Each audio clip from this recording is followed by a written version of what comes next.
Am I the a-hole for telling my sister I won't be asking our dad to go above and beyond for her? My sister is getting married in a few months. She asked our dad and mom's husband to walk her down the aisle and share the father/daughter dance with her. Mom left dad for her husband when I was 6. My sister was 7 and our brother was 5. It devastated dad because he worked so damn hard and thought he had a happy marriage. Instead, his wife was cheating with a guy at work and ended up married to the guy. I never liked how things happened, and will be honest, I have never given my mom's husband much of a chance. I never really saw my mom the same way again either because of how she handled it. But my sister loves our mom's husband and considers him a second dad. So what happened is, she told our dad they were sharing the role and he was all okay. But then she asked him to put aside his hard feelings and not just share that, but deliver a toast with him. Spend the morning getting ready with him to let her have both of them there in those moments. She also wanted him to pay for a joint party, sort of like a second engagement party, where they shared a spotlight and dad's dime. He told her no. He said he loves her and he had to accept she loves mom's husband, but he still hates mom and mom's husband for what they did, and he cannot say he would be good company if he has to spend all that extra time with him. She called him selfish and said he would appreciate that mom's husband was a good father to us. When dad wouldn't give in, she asked me to talk him around. She said that if not for me, then for a man who only won over one of his 3 stepkids, and he will only get one chance to be included as a father and get this kind of love. I told her I loved her, but what she is asking from dad goes above and beyond, and I would not try and talk him into doing this. She told me I was hurting her. I told her she was hurting dad, that she was entitled to love mom's husband, to want what she wants, but she cannot honestly expect dad to just be okay with all this, and she cannot expect me to force his hand. She called me an a-hole and said I am letting dad make this about him instead of her. Am I the a-hole? Now for the top comments. Not the a-hole. Your sister is out of her mind. Congrats to her for being able to accept the changes in her life. Big congrats to you for standing your ground. Your dad is absolutely right in his feelings and should stand his ground. She's asking too much.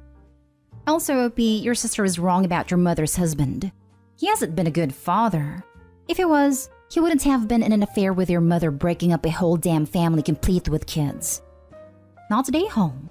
Since your sister is getting married and about to start her family, ask her how she would feel if her fiancé leaves her in 10 years for some broad at the office, and then 20 years later her son asks her to share the motherly duties at his wedding with a woman who helped destroy her family. Gross. You're poor dad. He sounds very generous, loving man to have even accepted her requests to share the walk. Your father is being more than gracious in sharing the walk. It seems your sister wants everyone to get along like there's no history between them, and wants to use her wedding day to bully people into how she wants them to be. It's weird because it's like her sister just wants to change history. She wants everyone to feel like a big happy family even if it isn't so. Or even just pretend. This is like some weird psychological thing going on with her. Next story is titled, Am I the a-hole for kicking out my daughter after what she did? I have 2 daughters. One is Amy, 33, and the other is Lisa, 31. Lisa got married a couple months ago. She had a hard time in life. She had surgery and got addicted to opioids at 15. She struggled through school for a while, ended up doing a crap ton of things she wasn't proud of, but once we managed to get her proper help, she was fine again. In context, the things she did whilst an addict were really bad. I'm talking ruining family reunions, causing arguments around the house, the works. One example is when Amy was graduating. Lisa didn't want to go, and insisted we both go without her. But this was when she was at the height of her addiction, so we called her grandparents to watch her, and they would take 10 minutes to get to the house. She warned us that if she went, she might cause a scene, but Amy told her to just shut up and come, and she should at least be able to sit through one of the most important moments of her life. Well, she ended up projectile vomiting all over the next 2 rows, then proceeded to break down and wail/cry because of the embarrassment. I left with her whilst my husband stayed to support Amy. Obviously, her sister was furious at her, and when we got home, she promised Lisa that when her graduation came, she'd ruin it for her. Lisa had been off the meds for long before her graduation, and begged us to not let her sister come. We obliged, and told Amy to stay at home or do something else. She was not welcome at the graduation, and graduation went fine. There were a ton of more incidents in the 2 years where she was an addict, but in the end, she got clean, went to a good college, and got a great job. She's well past her addiction now. Now, because Amy never got to ruin her sister's graduation, she's been waiting for another big life moment for her to ruin. If it's relevant, Amy never got to go to college, so that high school graduation was her only graduation. Lisa graduated from college, but only me and her father were able to go because of the distance. Now, the moment that Amy had dedicated herself to ruining is her wedding. Lisa is often sensitive at life events. She has some issues she's working through with a therapist on the side. She thought that Amy would be over the high school graduation issue, and Amy pretended like she was. But then in the dressing room right before Lisa was meant to walk down the aisle, Amy took her aside and started insulting everything about her. I had gone to the bathroom at this time. She called her fat, she said her dress made her look like a pathetic, cheap woman, that her husband was constantly looking at other women's bodies. She went on and on until Lisa was on the ground in tears. Her makeup was ruined, no one was there to fix it, and the wedding was ruined. Lisa walked down the aisle still crying. After this, I told the family what Amy had done, and no one's talking to her. I kicked her out and told her not to come back, because she was a vile human being who can't let anything go. She has nowhere else to go now because she can't afford any other house. Am I the a-hole? From the picture you've painted here, it sounds like you've alienated Amy for the last 15 years or so, while giving Lisa the extra attention and support she needed. And it sounds like you've consistently, all three of you, sided against Amy on every issue. While I never would have done what you did, I honestly can't say I wouldn't be harboring serious resentment against all three of you as well if I had been in Amy's position. You straight up said she wasn't wanted at her sister's graduation. Whatever she was feeling over the embarrassment Lisa caused her at what sounds like the only major event she's ever had to be about her, you don't think that didn't seriously compound the issue? Damn, you're the a-hole.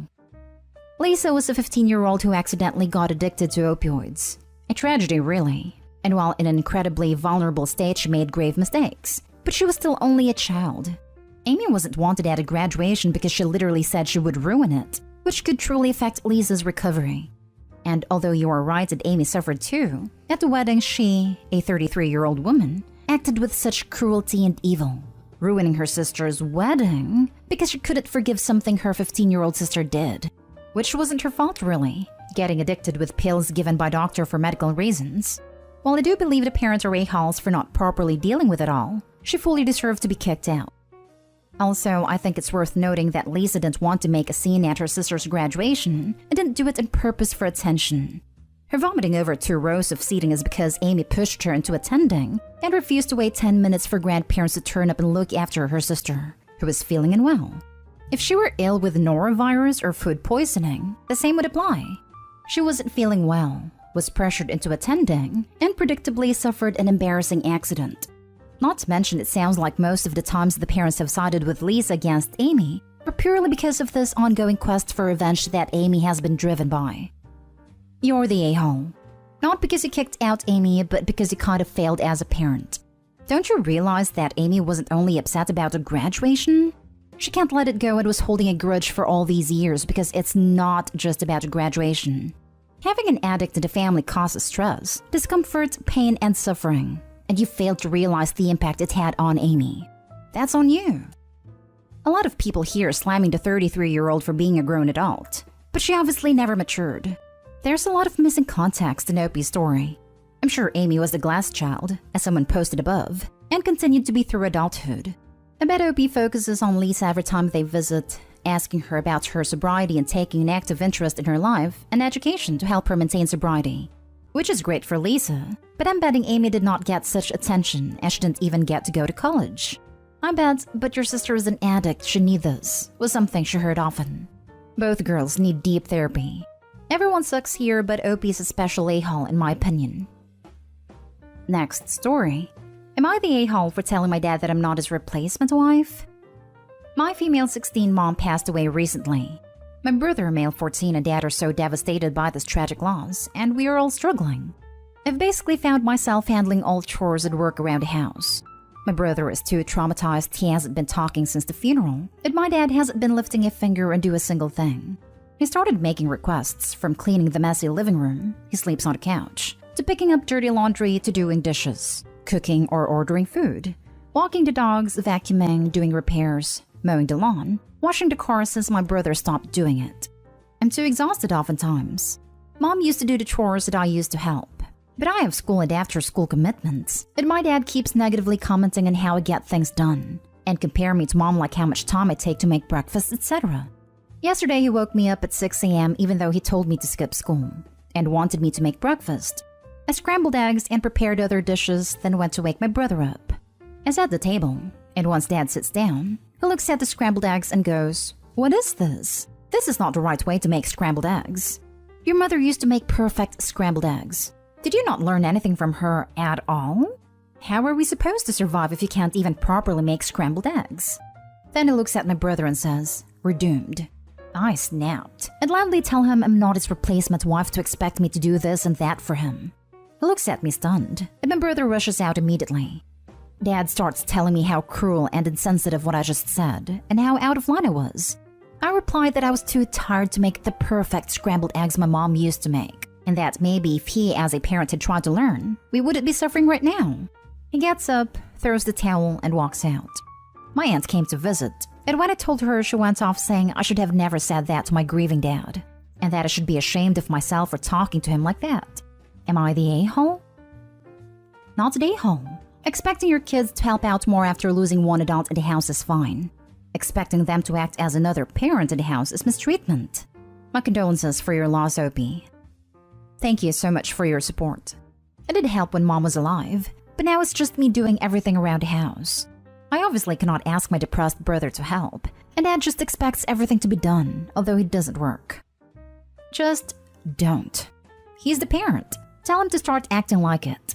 If your brother gets to grieve, so do you. Don't tolerate that sexist nonsense. Your family needs grief therapy immediately. He didn't go when my uncle suggested it and stopped him from taking me and my brother, claiming that my uncle is preventing us from grieving naturally and processing our emotions in a normal way. Not today, home. There's this thing called parentification. Your tale is a textbook example. Your dad is an insensitive a-hole, and your family dynamics cannot be brushed aside with a "but they're grieving" excuse. He lost his wife, sure. Your brother lost his mom, yes. But did you suddenly not lose your mom as well? Or does that not count because you emerged into the world with 2 X chromosomes? Reset your boundaries with your family, and do not allow them to overstep again, or this will be the rest of your natural life. Now for the last story. Am I the a-hole for not wanting to pay for my husband's funeral? I know this sounds weird, but let me explain. My husband and I married in 2018 after dating for almost 2 years. Shortly after getting married, my mother got sick, so we moved out of state so that I could take care of her. He was not too happy about this, but he moved with me. He didn't like the new state we were in, and he quickly stopped working and providing for our household. It got to the point where I was working 2 jobs and still caring for my mother, and I was fed up. I told him that I couldn't carry on like this. He told me that he never wanted to move in the first place, and that he would be on the first flight back home.